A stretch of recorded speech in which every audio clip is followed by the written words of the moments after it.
I was always a private person, someone who preferred keeping personal matters behind closed doors. When I met Amber, I fell head over heels despite her obsession with social media. Everything was going great until she started making TikToks about our relationship. What began as innocent posts quickly turned into invasive content that exposed our most intimate moments. I never thought someone I loved would betray me like this, especially not by exploiting my sister's devastating miscarriage for views. Before I take you through the nightmare, my relationship turned into drop a comment, letting me know where you are watching from, and hit that subscribe button if you have ever had your trust betrayed by someone you loved. I am Cletus, a 32-year-old software engineer living in Seattle. I have always valued my privacy, preferring deep connections with a few close friends rather than broadcasting my life to the world. My small but tight social circle appreciated this about me, and I was known as the reliable friend who kept confidences and stayed away from drama. I met Amber at my college buddy Jake's 30th birthday party. She walked in wearing a bright yellow dress that seemed to capture all the light in the room. Unlike me, Amber commanded attention effortlessly. She laughed loudly, told animated stories, and had everyone gravitating toward her natural charisma. When our eyes met across the crowded apartment, I felt an immediate connection that made my heart race. Against my usual reserved nature, I approached her. We talked for hours that night, discovering shared interests in hiking the Pacific Northwest trails and experimenting with exotic cooking. Her confidence was intoxicating, and I found myself opening up more than I typically would with someone I just met. By the end of the night, I had her number and a first date planned for that weekend. Our early relationship was everything I had dreamed a relationship could be. We spent weekends exploring hidden trails in Olympic National Park, cooking elaborate meals in my apartment, and staying up late discussing everything from philosophy to our childhood dreams. Amber brought color and excitement to my methodical life, and I found myself falling deeply in love with her spontaneity and zest for living. After 3 months, I introduced Amber to my family. My parents immediately took to her charm, and my sister Jenna, who was 4 months pregnant with her first child, particularly bonded with Amber over their shared love of interior design. Seeing Amber fit so naturally into the most important part of my life gave me hope that we were building something special and lasting. Looking back, the warning signs were there from the beginning. Amber rarely put her phone down, constantly documenting our dates with selfies and short video clips. While I indulged her social media habits as harmless fun, I noticed she seemed to experience our moments through her phone screen rather than being fully present. When we hiked to a secluded waterfall after a grueling 4-hour climb, her first reaction was not to enjoy the majestic beauty, but to position herself for the perfect photo. When I cooked her favorite pasta dish, she spent 15 minutes arranging the plate and adjusting lighting before taking a single bite. These moments gave me pause, but I brushed them aside as harmless quirks of dating someone from a different generation than me, though we were only 4 years apart. 8 months into our relationship, we decided to move in together. My lease was ending, and Amber suggested combining our lives would be both practical and a natural next step. I was thrilled at the prospect of waking up beside her every morning and building a home together. The day we moved the last of her belongings into my apartment felt like the beginning of our future. Around this time, Amber decided to focus her social media presence on TikTok, specifically creating content about relationships. She had modest success with beauty and lifestyle videos before, but saw the growing trend of couples content and relationship advice. I supported her passion, believing it was important to encourage her interests, just as she supported my love for coding and video games. During a serious conversation about her new content direction, I established clear boundaries. I explained that while I supported her creative outlet, I was uncomfortable having arguments, intimate moments, or private conversations shared with strangers online. Amber seemed to understand, completely assuring me she would focus on general advice and keep our specific relationship private. She promised to always check with me before posting anything that involved me directly. I believed her, and for a brief period she seemed to honor those boundaries. She would create content when I was at work or out with friends, keeping her TikTok life and our relationship seemingly separate. This gave me confidence that we had successfully navigated our first potential relationship obstacle. If only I had known what was coming next. The first major breach of trust happened about 3 months after we moved in together. Amber and I had an argument about our shared finances. Nothing unusual, just a typical disagreement about balancing saving for the future versus enjoying the present. We resolved it after a long discussion where I expressed my anxiety about financial security stemming from watching my parents struggle through the recession when I was younger. 2 days later, my friend Tyler texted me, "Have you seen what Amber posted about your money fight?" Confused. I opened TikTok and found a 2-minute video where Amber reenacted our argument, portraying me as an unreasonable, controlling boyfriend who monitored every penny she spent. She even mentioned specific details about my parents' financial troubles that I had shared in confidence. The video had over 50,000 views. My hands shook as I confronted Amber that evening. Her initial response was dismissive. "You are overreacting. Nobody knows it is you. I am just creating relatable content." When I reminded her of our agreement about privacy, she became defensive, arguing that content creators needed to draw from real life to be authentic. After hours of tense discussion, she tearfully apologized, deleted the video, and promised it would never happen again. I wanted to believe her. I loved her and understood that her growing TikTok following was becoming important to her. Everyone makes mistakes, I told myself. Our relationship returned to normal, and I gradually let my guard down again. 6 weeks later, I discovered she had not learned her lesson. A coworker approached me in the break room smirking as he asked if the tricks Amber shared on TikTok really worked in the bedroom. Confused and alarmed, I found several videos where Amber discussed intimate details of our sex life, including preferences I had shyly admitted and techniques we had explored together. She had disguised these as general advice, but anyone who knew us could easily identify me as the subject. The humiliation was overwhelming. I could hardly look my colleagues in the eye knowing they had been given a virtual peek into our most private moments. Some made subtle jokes, while others gave me uncomfortable looks of pity or awkward encouragement. The professional environment I had carefully cultivated was now tainted with an inappropriate personal dimension. That night we had our second serious conversation about boundaries. This time I made it clear that this was a potential deal-breaker. Amber broke down claiming she never meant to hurt me and had genuinely thought generalizing the content made it acceptable. She promised to ask my explicit permission before posting anything remotely connected to our relationship moving forward. I wanted to forgive her, but my trust was severely damaged. For several weeks, Amber was careful. She showed me her content before posting, removed anything I was uncomfortable with, and seemed to genuinely respect my boundaries. I began to relax, believing we had finally reached an understanding. During this period, our relationship even strengthened as we communicated more openly about other aspects of our life together. Around this time, my sister Jenna started experiencing complications with her pregnancy.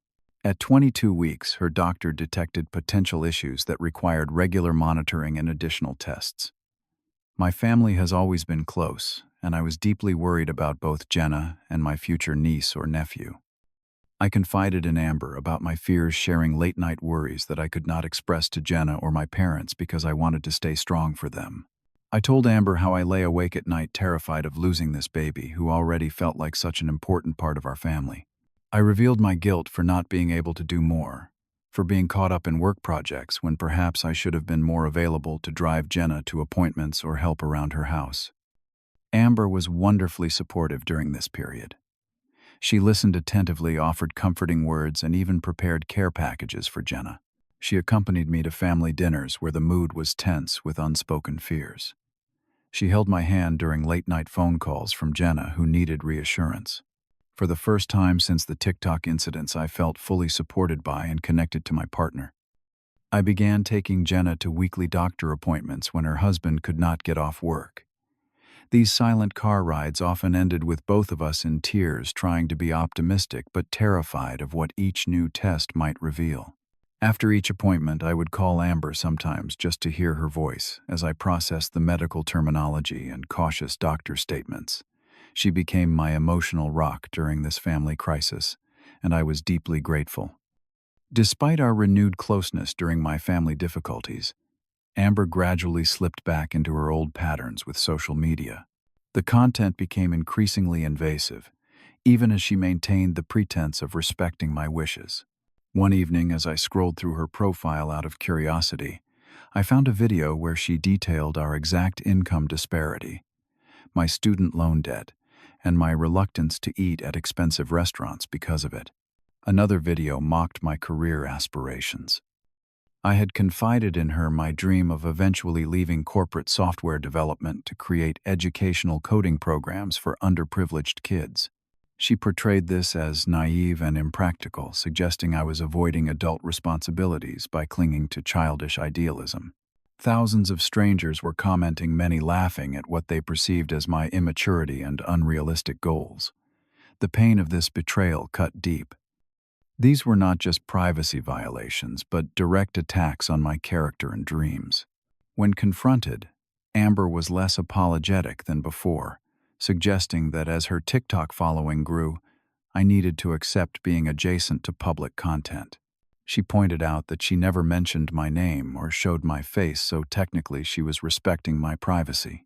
I noticed a disturbing pattern. As her online popularity increased, her respect for me in real life seemed to decrease proportionally. She became dismissive of my interests, interrupted me frequently, and seemed bored by conversations that were not recordable content. Our relationship was becoming performative, with genuine connection replaced by potential material for her next viral video. Arguments became a regular occurrence. When I expressed hurt over a particular video or post, Amber would turn the conversation around, accusing me of trying to control her career and creative expression. Gaslighting became her default response.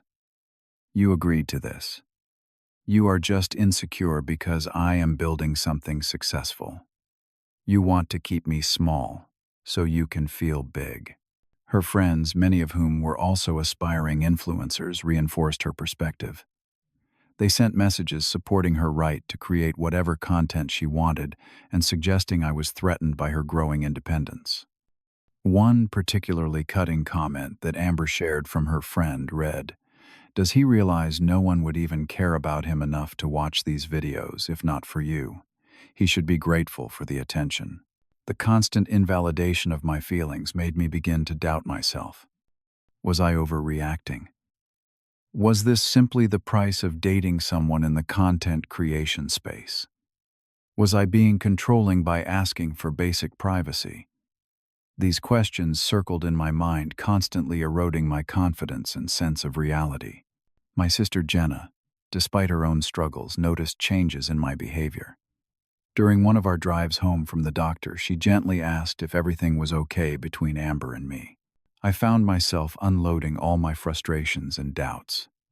Jenna listened carefully before saying something that cut through the confusion. "Cletus, would you ever share her secrets with thousands of strangers without permission?" The simple question clarified everything. No, I would never betray someone I loved that way, regardless of potential gain. Hoping to salvage our relationship, I suggested couples therapy. Surprisingly, Amber agreed, perhaps recognizing how close I was to my breaking point. During our third session, the therapist validated my privacy concerns, explaining that healthy relationships require mutual respect for boundaries. For a moment, it seemed like Amber finally understood the impact of her actions. Her behavior improved temporarily, but I soon realized it corresponded with a drop in her viewing numbers. When her engagement began decreasing, she reverted to sharing more provocative personal content that reliably attracted attention. The brief improvement had nothing to do with respecting me, and everything to do with exploring different content strategies. I felt trapped in an impossible situation. I still loved Amber, or at least the person I thought she was, beneath the social media persona. But every day, the distinction between the authentic woman I fell for and the character she played online blurred further. I was losing both my privacy and the genuine connection that had made our relationship special in the first place. Then came the devastating news that changed everything. At 26 weeks pregnant, Jenna lost the baby. What began as mild discomfort escalated quickly into an emergency hospital visit where doctors could not detect a heartbeat. My sister and her husband were shattered, and our entire family plunged into profound grief. I took 2 weeks off work to support Jenna and help with funeral arrangements. Those days blur together in my memory, marked by my sister staring vacantly at the nursery she had painted yellow and green, my brother-in-law mechanically handling paperwork and phone calls, and my parents aging visibly with grief. We moved through the motions of life like ghosts, connected only by our shared devastation. The night after we learned about the loss, I broke down completely in Amber's arms. I sobbed uncontrollably, expressing my anguish and guilt. I wondered aloud if I could have done something different, taken Jenna to more appointments, noticed some symptom earlier, or provided better emotional support. Rationally, I knew these thoughts were not logical, but grief rarely follows reason. Amber held me through the night, stroking my hair and assuring me that nothing could have prevented this tragedy. In that moment of raw vulnerability, I felt grateful for her presence and support. She attended the small memorial service with me, standing quietly by my side, as we released biodegradable balloons into the sky, each carrying a message to the niece I would never meet. Amber seemed genuinely moved, wiping away tears and hugging my sister with sincere compassion.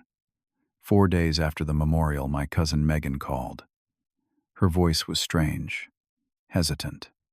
"Cletus, I do not know if I should tell you this, but I think you need to know. Amber has been posting about Jenna baby on TikTok. A lot. Like really detailed stuff." The world stopped. With shaking hands, I opened TikTok and found a series of at least 7 videos Amber had created about the miscarriage.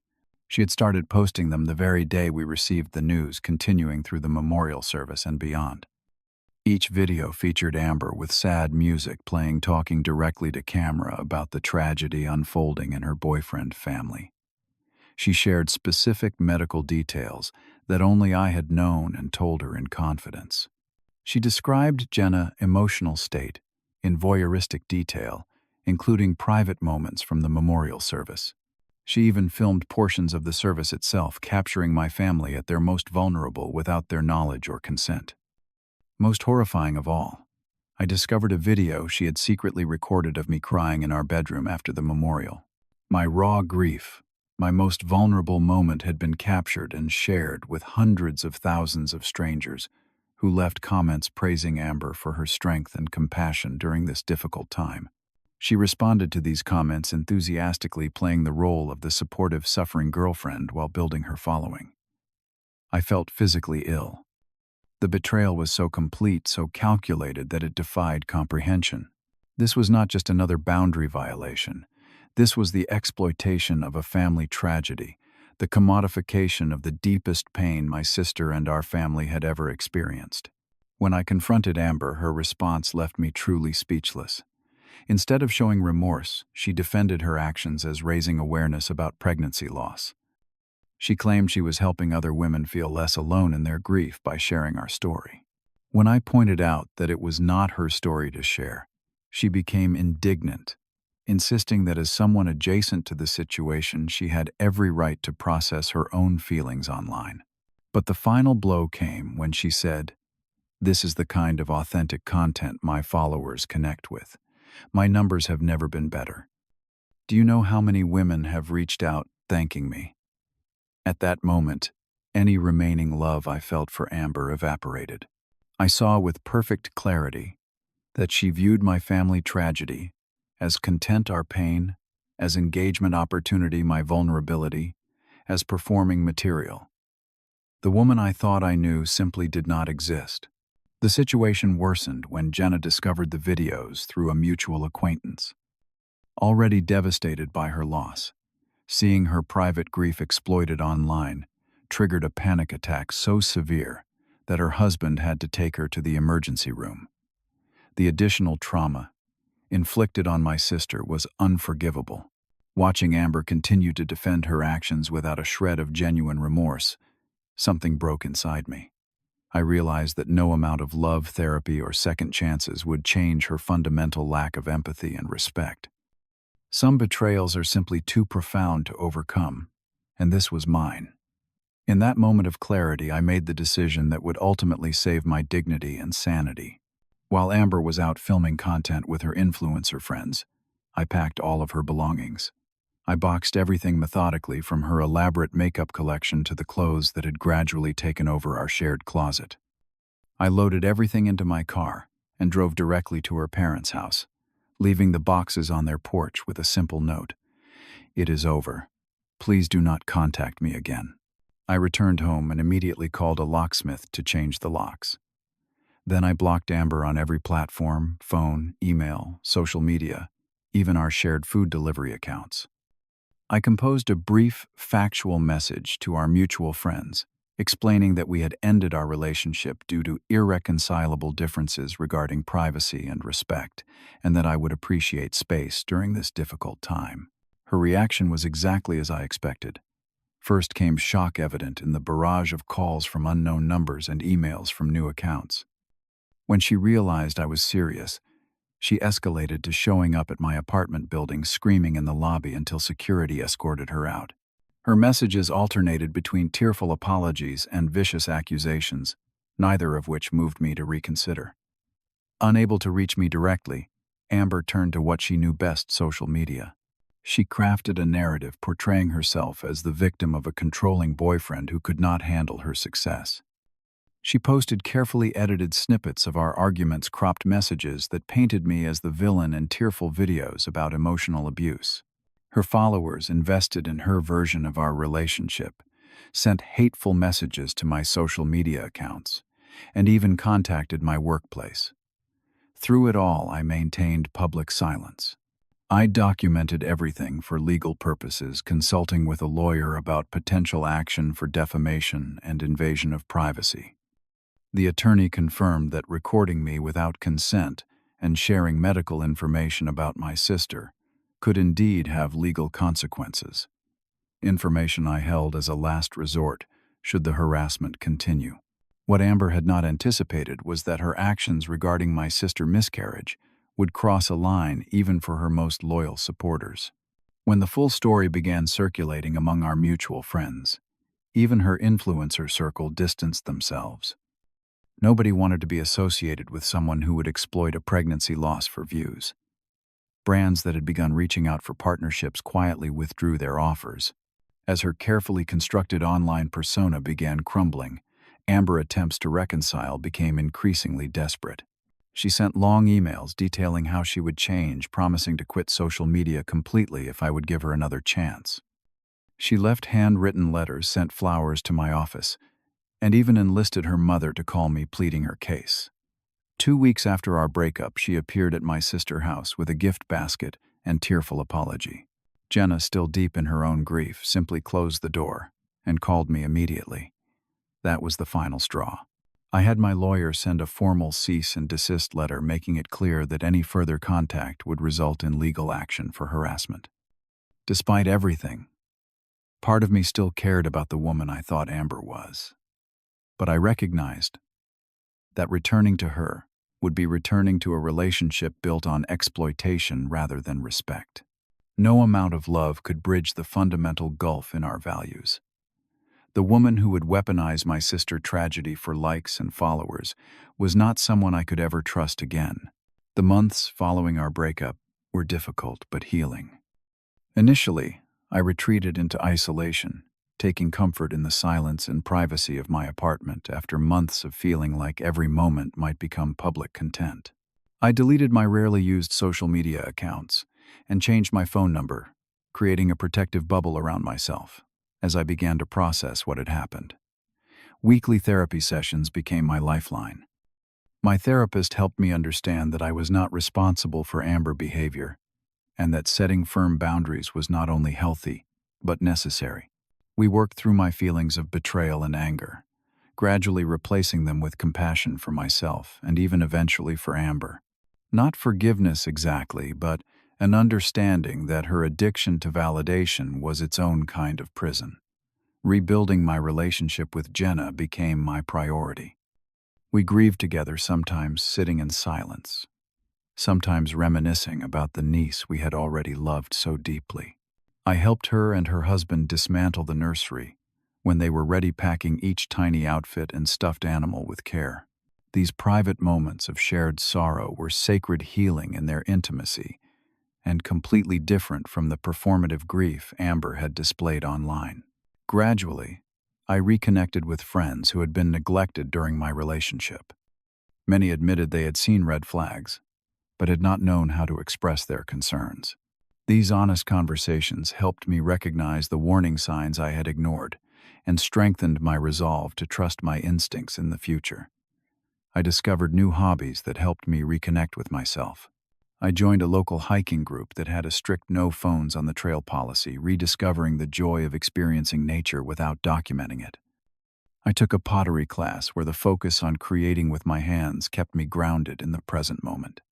Each new activity helped me reclaim parts of myself that had been suppressed during my relationship with Amber. Through a recommendation from my lawyer, I connected with a support group for people who had experienced privacy violations. Hearing others' stories helped me realize I was not alone, and sharing my experience allowed me to transform my pain into wisdom that could benefit others. Over time, I became something of an informal advocate for digital consent in relationships, occasionally speaking at community workshops about the importance of clear boundaries. 6 months after our breakup, I cautiously began dating again. My first few attempts were awkward as I found myself watching for signs of social media obsession and oversharing. But eventually I met Laura, a children's book illustrator who valued privacy almost as much as I did. Our relationship developed slowly, built on a foundation of explicit communication about boundaries and expectations. When she asked before posting even an anonymous mention of our date, I knew I had found someone who understood what respect truly meant. Amber attempts to contact me became less frequent over time. I heard through mutual friends that she had lost a significant portion of her following after the truth about her videos came out. She had tried rebranding several times without success, eventually moving to another state to start fresh. Part of me hoped she had learned something from the experience, but I no longer felt responsible for her growth or happiness. The most important lesson I learned from this experience was that true intimacy requires privacy. The moments that build genuine connection are rarely those that make good content. They are the quiet conversations at 2 a.m, the vulnerable admissions of fear and insecurity, the silent understanding between people who truly see each other. These sacred spaces must be protected, not broadcast. A year after our breakup, Jenna called with news that she was pregnant again. The mix of joy and terror in her voice was palpable, and I immediately promised to be by her side through every step of this journey, whatever the outcome. As we navigated the cautious hope and lingering fear together, I felt profound gratitude for the ability to support her without wondering if our conversations would become content for strangers online. I have come to believe that forgiveness is not about excusing someone's actions, but about freeing yourself from the burden of anger. I no longer carry rage toward Amber, though I would never welcome her back into my life. Instead, I have found peace in the knowledge that I honored my own values by walking away even when it was painful.